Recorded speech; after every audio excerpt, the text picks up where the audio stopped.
హృదయ విదారక ఘటనకు సోమార్పేట్ గ్రామం కేంద్ర బిందువైంది. సోమార్పేట్ ఘటనపై స్థానిక ఎల్లారెడ్డి ఎమ్మెల్యే స్పందించారు. బాధితులకైతే బాసటగా నిలిచారు. హైదరాబాద్లో చికిత్స పొందుతున్న భారతితో పాటు బాలమణిని ఆయన కలిశారు.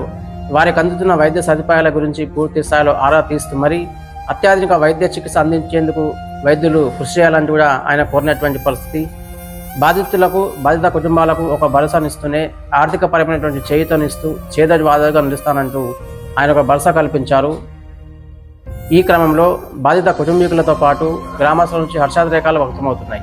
చట్టాన్ని తన చేతుల్లోకి తీసుకొని పల్లె వాతావరణాన్ని చెరిపేసి చెదరగొట్టే ప్రయత్నంలో భాగంగా ఏకంగా హత్యాయత్నానికి పూనుకున్నటువంటి నిందితులపై కఠినంగా చర్యలు ఉంటాయంటూ ఆయన చెప్పినటువంటి ఈ పరిణామ క్రమంలో బాధితులకు కాస్త ఊరట లభించినట్లయింది.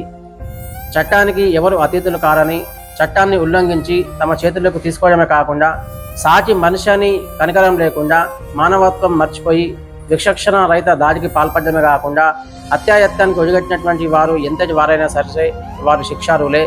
కామారెడ్డి ఎస్పీ రాజేష్ చంద్రతో పాటు ఎల్లారెడ్డి డిఎస్పీని ఆదేశించామని, విచారణ పూర్తిస్థాయిలో జరిపి బాధ్యులపై కఠినంగా చర్యలు తీసుకోవాలని, అదే సందర్భంలో అధికార యంత్రాంగం అంతా అక్కడ ఉన్నటువంటి నేతలంతా కూడా బాధితుల తరపున పోరాటం చేసేందుకు సిద్ధంగా ఉండాలని, అదే సమయంలో బాధితులకు కాస్త బాసటగా నిలవాలని ఆయన పిలుపునిచ్చారు.